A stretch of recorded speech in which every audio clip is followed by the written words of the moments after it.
Hi guys. So இந்த ஷோவில் எந்த படத்தோட ரிவ்யூ பற்றி பார்க்க போகிறோம்னா வீர தீர சூரன்.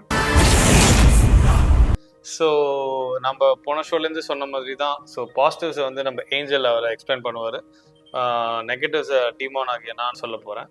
ஸோ படத்தில் வந்து ஆக்சுவலி பார்த்தீங்கன்னா என்னோட ரோல் கொஞ்சம் சின்னது தான், இன்னும் கொஞ்சம் நெகட்டிவ்ஸ் ரொம்ப கம்மி தான். பட் பாசிட்டிவ்ஸ் ரொம்ப நிறையாவே இருக்குது இந்த படத்தில். ஃபர்ஸ்ட் வந்து பாசிட்டிவ்ஸ் வந்து நம்ம பிரதர் ஸ்டார்ட் பண்ணுவார், சொல்லுங்கள்.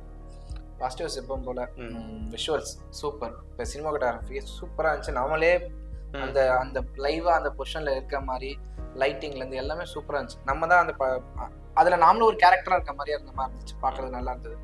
அது நல்லா இருக்கு. Music super. அதான் அந்த படம் வந்து, அதாவது அந்த படத்தை வந்து பாசிட்டிவ்ஸா வந்து இப்போ எப்படி சொல்றது, அந்த ஏஞ்சலா நம்மளே மாத்துற மாதிரி இருக்கு. என்னையுமே அந்த அந்த எப்படி சொல்றதுன்னா, சில விஷுவல்ஸ் எல்லாம் பார்த்து உண்மையில திருவிழாக்குள்ள போய் கேமராவை வச்சு எடுத்த மாதிரி இருக்கு, ரொம்ப லைவா இருந்துச்சு.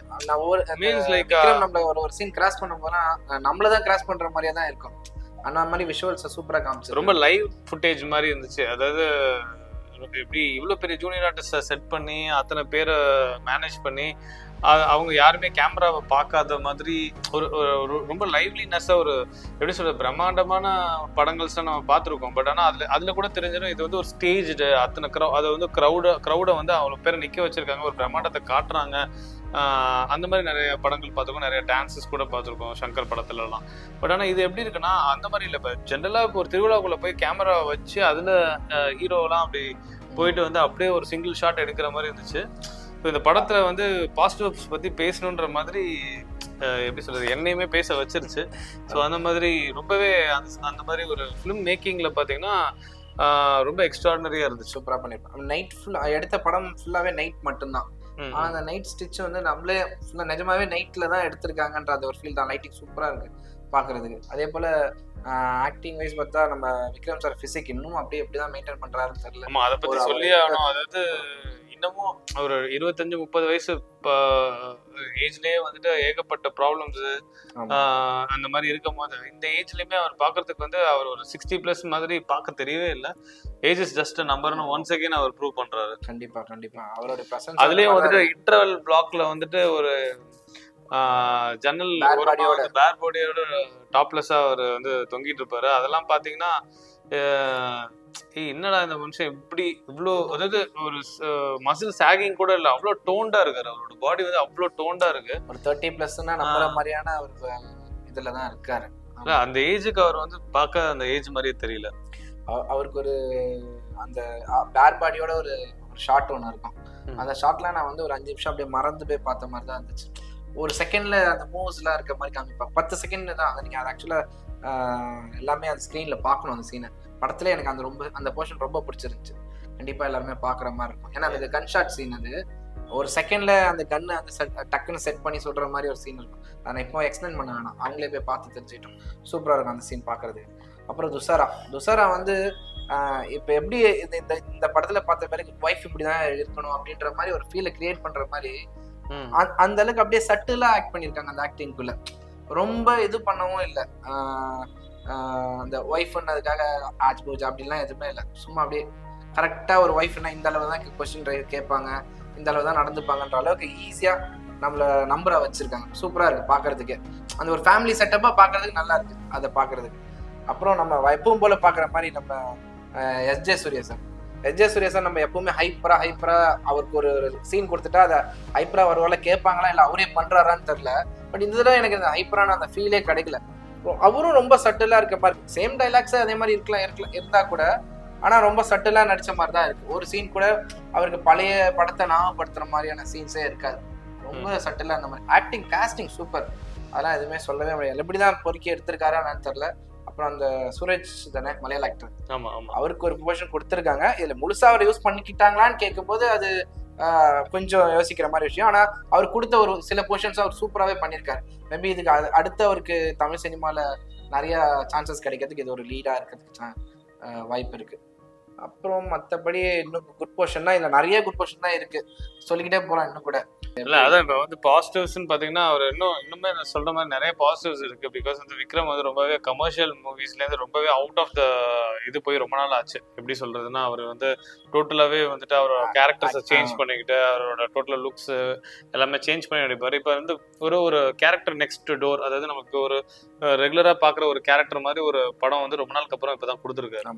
ஸோ அது வந்து பாக்குறதுக்கு ரொம்பவே ஃப்ரெஷ்ஷா இருந்துச்சு. அப்பா திருப்பியும் விக்ரம் வந்து பல கெட்டப் போடாம ஒரே காஸ்டியூம்ல அந்த ஃபுல் நைட் கிராஸ் பண்றதே நம்மளுக்கு பாக்குறதுக்கே ஒரு ஃப்ரெஷ்ஷா இருந்துச்சு. அதுவே படத்தோட பெரிய பாசிட்டிவா தான் நம்ம பார்க்க வேண்டியதா இருக்கு. அண்ட் இன்னொன்னு வந்து பாத்தீங்கன்னா வந்துட்டு இப்போ ஒரு நைட்டு தான் நடக்கும்போது நம்மளுக்கு வந்துட்டு ஒரு போரிங்கா இல்லாம அது கொஞ்சம் ஸ்கிரீன் பிளே வந்து ஃபாஸ்டா இருக்கிறதுக்கு ஒரே ரீசன் என்னன்னா நம்மளுக்கு வந்து இந்த பார்ட் 2 வந்து ஃபர்ஸ்டே எடுத்திருக்காங்க. அதாவது பார்ட் 1 இதுக்கு எதுக்காக இதெல்லாம் நடக்குதுன்னு தெரியாததுனால நம்மளுக்கு என்னன்ற ஒரு ஃப்ரேம்லயும் நம்மளுக்கு ஒரு அட்டென்ஷன் அதிகமா இருக்கு. இந்த சீன் வந்து எங்க கனெக்ட் ஆக போகுது, இந்த டாட் வந்து எங்க கனெக்ட் ஆக போகுதுன்ற மாதிரி ஒரு விறுவிறுப்பு வந்து ஃபர்ஸ்ட் ஹாஃப்ல வந்து நல்லாவே இருந்துச்சு. ஸோ இதெல்லாம் சொன்ன மாதிரி வந்து ஃபிலிம் மேக்கிங், ஆக்டிங்கு, காஸ்டிங்கு, அதுக்கப்புறம் இந்த ஃபர்ஸ்ட் ஹாஃப் இது வரைக்குமே படத்தோட மிகப்பெரிய பாசிட்டிவ்ஸ். ஆனால் நெகட்டிவ்னு பார்த்தீங்கன்னா செகண்ட் ஹாஃப் தான். படத்தோட நெகட்டிவ் வந்து டெஃபினட்டாக செகண்ட் ஹாஃப் வந்துட்டு ரொம்ப நிறைய இடத்துல லேகிங் ரொம்ப அதிகமாக இருந்துச்சு. ஸோ இன்டர்வல் பிளாக்ல வந்து நம்மளுக்கு எங்கே ஒரு ஹை டென்ஷனில் விடுறாங்களோ அதுலேருந்து பார்த்தீங்கன்னா மூவி வந்து கம்ப்ளீட்டாக நகரவே இல்லை. ஸோ அதை சுற்றி ஒரே பேனல்லே போதுவோ. இப்போ நீங்கள் இப்போ வந்து ஒரு நைட்டில் யாரோ ஒருத்தங்க அந்த பெரியவரும் அவரோட பையனையும் கொல்லணும், இல்லை அப்படின்னா அந்த போலீஸ் சாகணும். இது என்ன நடக்க போகுதுன்றது நமக்கு தெரிஞ்சிருச்சு. ஆனால் அதே சுற்றி நடக்கும் போது ரொம்ப போரிங்காக இருந்துச்சு. அண்டு நிறைய சீன்ஸில் வந்து பார்த்தீங்கன்னு வச்சுங்களேன், ஒரு பெரிய ஓகே இந்த சீன் வந்து இந்த மாதிரி ட்ரீட் பண்ணிருக்க தேவையில்லை அப்படின்ற மாதிரி இருந்துச்சு. அதாவது விக்ரம் வந்து அந்த வில்லன் கிட்ட மாட்டும் போது வந்துட்டு ஹீரோ வந்து எல்லாரையும் அடிச்சிருவாருன்றது நமக்கு எல்லாருக்குமே தெரியும். ஆனா அந்த இடத்துல கொஞ்சம் இன்டெலிஜென்ஸ் கொஞ்சம் ஒர்க் பண்ணி இன்னும் கொஞ்சம் பெட்டரா காமிச்சிருக்கலாம். அதே மாதிரி கம்ப்ளீட்டா நம்மளுக்கு கிளைமேக்ஸ்ல போகும்போதையுமே வீட்டுல இருக்கிற அந்த பொண்ணே வந்துட்டு ஓகே இவங்க சரியில்லைப்பா, இவர் தான் ஏதோ பண்ணிருப்பாரு அப்படின்னு சொல்லிட்டு காளி தான் ஏதோ பண்ணிருப்பாருன்னு சொல்லும் போது அது ரொம்ப ஹைப்பராவே இருக்கு. அதாவது ஃபேமிலியோட இங்க வருவாரு, அவரோட கூட்டமே இல்லாத மாதிரி இருப்பாரு. ஏதோ ஒரு பால் வண்டியிலயோ ஏதோ ஒரு மாட்டு வண்டியிலயோ வந்திருக்க மாதிரி ஒரு டெம்போல வந்திருப்பாரு. திடீர்னு பார்த்தா ஒரு 4 சுமோ 3 சுமோ வந்து விக்ரம் தூக்கிட்டு வந்து அடிக்கும். அவ்வளவு கூட்டம் எங்க திருப்பி வந்துச்சு அந்த மாதிரி ஒரு டக்குன்னு ஒரு ஜம்ப் கட் இருக்கும். அதுக்கப்புறம் வந்துட்டு ஒரு சூப்பரான ஒரு விக்ரம் சாங் அதுல வந்து பிளேஸ் ஆயிருக்கு. அங்க வந்து சத்தியமா கூஸ் பம்ப்ஸே வரல. அந்த பிளேஸ்மெண்ட்டும் வந்து கரெக்டான இடத்துல இல்ல. அது கரெக்டான பிளேஸ்மெண்டா இருந்துச்சுன்னா இன்னமும் ஒரு எலிவேஷன். அந்த ஷாட் சூப்பரா இருந்தது பாத்தீங்களா? அதுதான் சொல்றேன், படத்தோட மேக்கிங்ல இருந்து விக்ரம ஸ்கிரீன்ல பாக்குறது எல்லாமே நல்லா இருக்கு. பட் ஆனா அந்த சீனுக்கான பில்டப் வந்து சரியா இல்லாத மாதிரி இருந்துச்சு. அதாவது டைமிங் ரொம்ப மிஸ் ஆயிருந்துச்சு. அதனால படம் அந்த பார்ட் பிளேஸ்மெண்ட் அந்த இடத்துல ஒர்க் அவுட் ஆகல. அது படம் வந்து எப்படி இருக்குன்னா ஒரு ஜஸ்ட் மிஸ்ல ஒரு பெரிய பிளாக் பஸ்டர் வந்து நம்மளுக்கு மிஸ் ஆன மாதிரி தான் இந்த படம் இருக்கு. டெஃபினட்டா வந்துட்டு ரொம்ப நாளுக்கு இதுக்கு முன்னாடி வந்த விக்ரம் மூவிஸ்க்கு இந்த படம் வந்துட்டு அவரோட கிராஃப் வந்து இந்த அளவுக்கு இருப்பேன் பயங்கர ஹைட்டா இருக்கு. ஒரு சின்ன அந்த பாகுபலியில வந்து பெரிய ஸ்டாச்சு, ஒரு சின்ன ஸ்டாச்சுக்கு பின்னாடி பெரிய ஸ்டாச்சு இருக்கும்ல, அந்த மாதிரி இந்த படம் கொஞ்சம் பிக்கா தான் தெரியுது. ஸோ இந்த மாதிரி இந்த படம் வந்துட்டு ஒரு எப்படி சொல்றது, ஒரு சின்ன கேப்ல தான் இந்த படம் வந்து ஒரு பெரிய பிளாக் பஸ்டரா இருக்கிறத மிஸ் பண்ணிடுச்சு. இல்லைன்னா இந்த வருஷத்துக்கான பிக்கஸ்ட் பிளாக் பஸ்டர் ஆகிறதுக்கான நிறைய சான்சஸ் இந்த படத்துக்கு இருக்கு. என்ன பண்றது, ஜஸ்ட் மிஸ் ஆயிடுச்சு. பட் டெஃபினட்டா அதை வந்துட்டு ஒன் டைம் நீங்க போய் வாட்ச் பண்ணலாம். டெஃபினட்டா விக்ரம் டையார்ட் ஃபேனா இருந்தீங்கன்னா நீங்க ஒரு 3 to 4 times கூட இந்த படத்தை போய் வாட்ச் பண்ணலாம். பார்ட் 1க்காக வெயிட்டிங். ஸோ இன்னொரு இன்ட்ரெஸ்டிங் ரிவ்யூ வீடியோஸ் எல்லாம் உங்களை பார்க்குறோம். Until then bye guys.